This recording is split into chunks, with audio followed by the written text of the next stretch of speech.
All right. Well, joining us now is longtime friend of mine. He goes by Luca. Luca, what's going on, man? Hey, how's it going? Doing well. So, you and I, we've been friends for it's got to be like over 2 decades now, and in that time, we've hit a ton of shows together. So I figure, what better way to relive some of these memories than right here? So thanks for jumping on. Yeah, man, I can't believe how many shows we went to back in the day. Right, Um, right. so many good ones. Maybe we saw one band one too many times, but I definitely don't think it was one too many. Every show was amazing. That's true. Every show was amazing, but it's funny you say that. So, getting right into it, I just got to ask, out of all the concerts that we've gone to, which one stands out the most to you? Oof. Uh, I'm gonna have to go with Taste of Chaos Tour 2007. It was the first really big concert that I went to that had such a stacked lineup. If I'm trying to think of it, like 30 Seconds to Mars, The Used, Seosin, Census Fail, obviously personal favorite. Hmm. Aiden was there.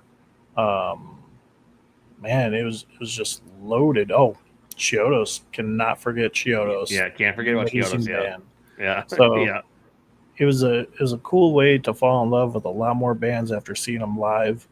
And back then, the only thing with 30 Seconds to Mars was Jared Leto, like he was known for being in Fight Club, and this was his next big thing. So I wasn't too big into wanting to be around that. But when you listen to how great they were in concert, wow, Hmm. it Yeah, was amazing. I can't stop thinking about that concert. I'd love to go back to that concert again.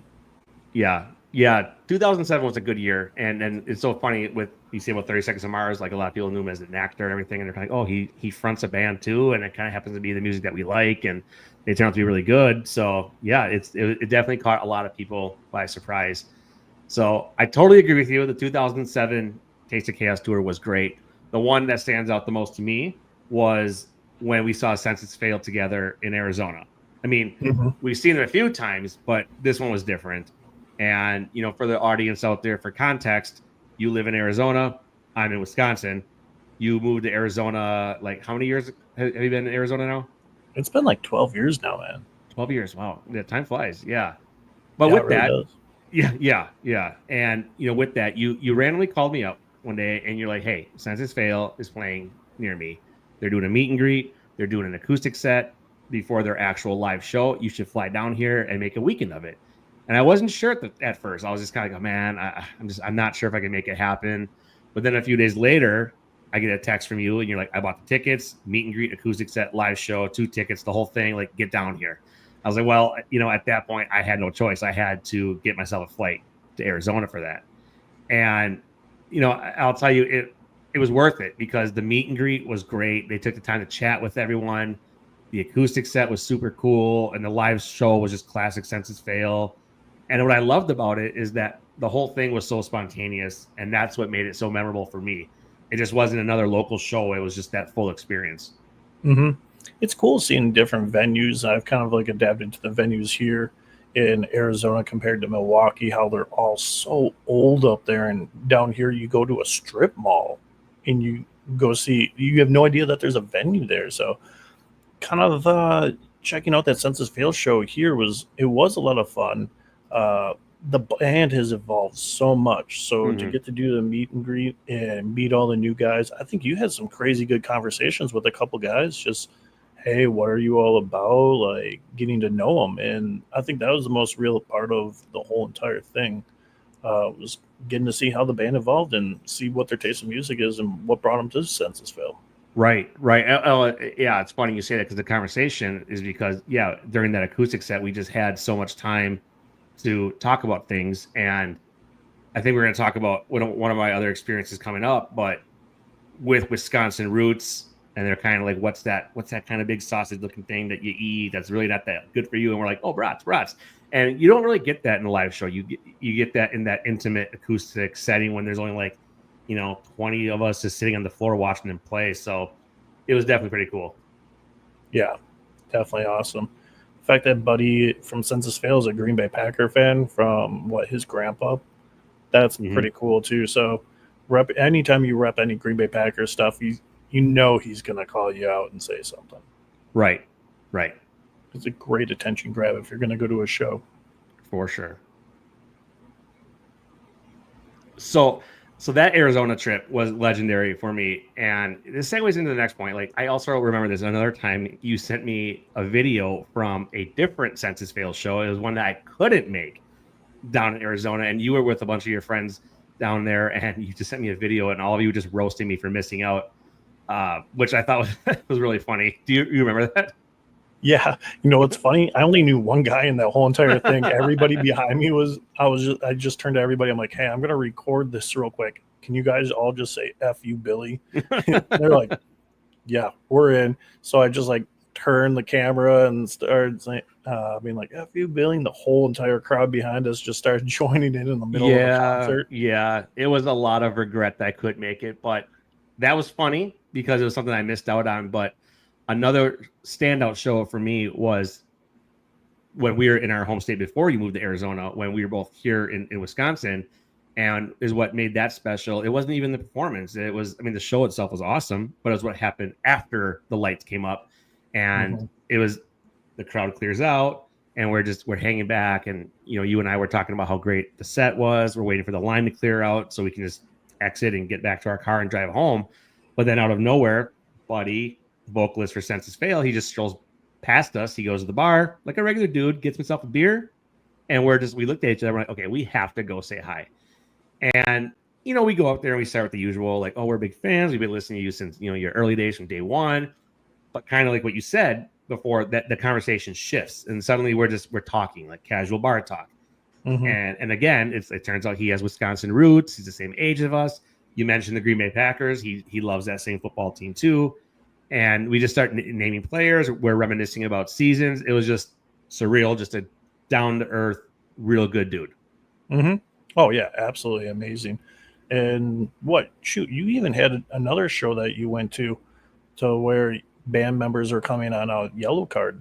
That was one I regret that I didn't go to. You let me know about it. I was like, I want to see yellow card, but I just wasn't motivated to go, and so much regret by not going to that show. It was so good. And didn't you say the violinist came out by you? We did meet the violin player. It was me, two other buddies. We were at the merch table just buying t-shirts and stuff, and out of nowhere he just kind of strolls on, and his name is Sean, and all of a sudden we're like, oh wow, and then we walked up to him, and again, really nice guy. Actually got a picture with him that day too. Probably somewhere in one of my old flip phones that probably doesn't even fire up anymore. But that was a cool moment as well. But and that's just one of those moments that reminded me of why, me personally, and you, I'm sure too, that we still love going to shows now as we're older. And it's just not the music; it's really the human connection that we get out of it. I would say one of the huge things when we went to go see, of course, Census Fail again, but Newfound Glory. There was so many people that were from our school that we ran into there, and we're like, okay, I knew that Tim liked Newfound Glory. He was obsessed with them, but like, do you ever expect to really see him at a show? And the people who he brought with, we never expected to see from high school. So it was like an accidental hangout with a different set of people that you don't normally hang out with. They're not weren't in our circle at all. But you just had the greatest time ever. And it's the way music kind of pulls everybody together. Whether you know them or not, you can still have a great conversation. And the common interest is music. And obviously, you're all there for the same reason, to see the same bands and enjoy the same type of music. It can bring up some amazing conversations. Right. And that tour that Newfound Glory and Census Fail did together, which I thought was super cool, is that they were both equally big at the time. They both had a huge following, but there was no ego with it. It was every show, wherever they traveled, whichever city they were in that night. One night, one would go on, and then the other would close it out. And every night they would alternate who would be like the opener and who would be the headliner of that night. They rotated every night. There was no ego there, and I loved that. And it really showed in their performances because they were just there to have a good time, put on a good show.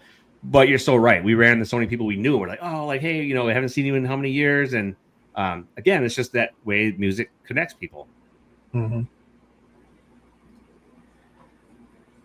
But yeah, man, stories like that are exactly why I wanted to bring you on here. And I've got a feeling that this won't be your last time hanging out with here on this show, The Broken Amp. But with that, I want to give the audience a chance to get to know you a little better. We all know that we like music. That's why we're here. But besides music, can you share with everybody what else you're into and what else you got going on? I'm that stereotypical guy. I'm all about sports. In fact, I'm into sports so much that I decided to have this podcast with these two other yahoos that I've known forever. One of them just so happens to be you. It's called Yeah. the BRP Show. I thoroughly love where it's going. It's a funny little comedic sports show where we're not all serious about it. Yeah, we get some predictions right throughout the season, but we all just like to have a good bar talk, a good conversation, and we invite everybody in to join us and see the topics we're talking about and respond to them. What things do you like about your sports teams, or what things make you angry about sports? Let's just have a good conversation, have a beer, and talk it over. Right. Right. Yeah, for sure. Besides being a music junkie, I'm also a big time sports guy. Like you said, I co-host a show with you. It's called the BRP, also known as the Burp, with you, Lucca, myself, our anchor T West, which I'm sure at some point will be on this show. So if anybody out there, if you're in the sports debates, hot takes, trivia, banter, all that good stuff, you should definitely check it out. You can find the Burp on Spotify and YouTube, Instagram, TikTok under BRP Show. So yeah, check it out. We have a good blend of music. We have a good blend of sports. We kind of have it all rolled up in one package. So, well, Lucca, anything else you'd like to add? Hey, thanks for having me on the show. Man, I'll have to better preparing. We got so many concerts that we went to. I can bring up a dozen more, man. We could talk about this all day if we really got out of control. Well, we'll have a Lucca segment here on this show as well. So, Lucca, it's always a pleasure, my friend. Thanks again for joining me, and we will catch you next time. Thanks for having me on.